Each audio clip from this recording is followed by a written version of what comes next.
Hello dear students, welcome to Pen and Paper Chemistry.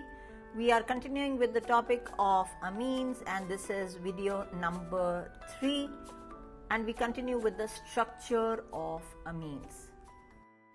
In lesson number 2 we have spoken about the type of hybridization and the bond angles in the case of amines. Carbon-nitrogen bond length. We shall discuss the carbon-nitrogen bond length in the case of alkyl amines and aryl amines.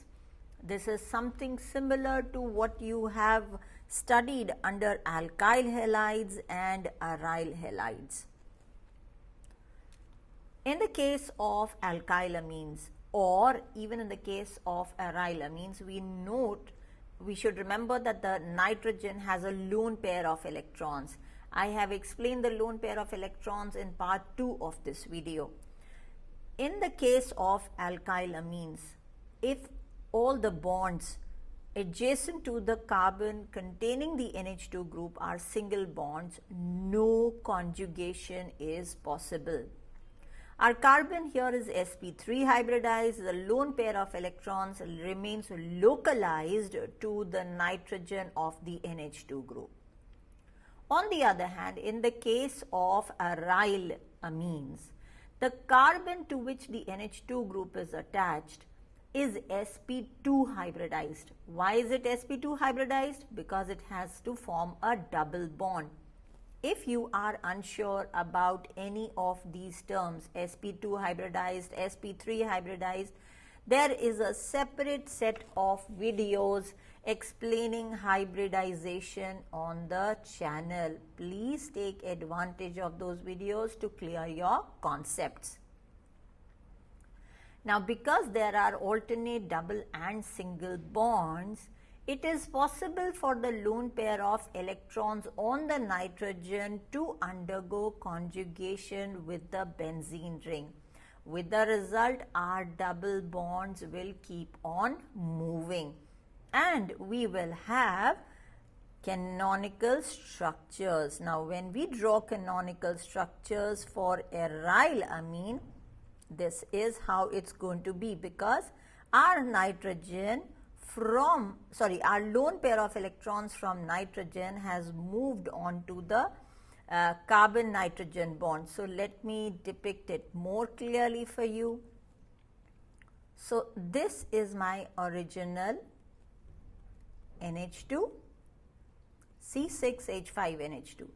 Now, this lone pair of electron tries to form a bond, double bond with the carbon. So, the carbon says, okay, I cannot form 5 bonds, because if it forms a double bond with the nitrogen and a double bond here with another carbon and there is a single bond over here, look at the number of bonds that this carbon has formed, 5. Do you think this carbon has a capacity of forming 5 bonds? No, not at all. So, what it does is, it shifts the electron of the pi electron cloud towards the carbon. With the result, I have the second structure possible, known as the canonical structure. So, you notice over here NH2 negative, but overall my molecule will remain neutral because the NH2 acquires a positive charge. Yes, absolutely right. This is a resonance. Here again, oh, there is something wrong in my structure. Can you tell me where I have gone wrong? Yes. This double bond has actually moved on to the carbon and that is how my carbon had gotten a negative charge. Now, next step, electron movement with the result. Now, this carbon acquires a negative charge, double bond, NH2. This is all part of the resonance, also covered under the headings of the basic concepts of organic chemistry. Again, the electron pair forms a double bond and this pi electron cloud moves. So, we have over here electrons and we will do this and a double bond NH2 positive. You see, this again remains neutral. Okay, overall the molecule is neutral just like our original amine. Now the point that we want to make over here is, look at the carbon-nitrogen bond. It has acquired a double bond characteristic. So while in the case of alkyl amines there is only a single bond, in the case of aryl amines they are attached by a double bond. So which bond length will be greater? Yes. Why? Because of the presence of the double bond, the carbon nitrogen will be pulled closer to each other. So we have written over here, in the case of aryl amines, conjugation takes place due to the lone pair of electrons and the double bond. Resonance is observed and the CnH2 bond acquires partial double bond characteristic, because as we have done in the case of resonance, this is not a permanent phenomena. The electron cloud keeps moving. Now because the electron cloud keeps moving, I cannot say that this is the correct structure, this is the structure, this is the structure. It's like the game of dodgeball. They keep dodging from one atom to the other. So the bond length in aryl amines is shorter than in alkyl amines.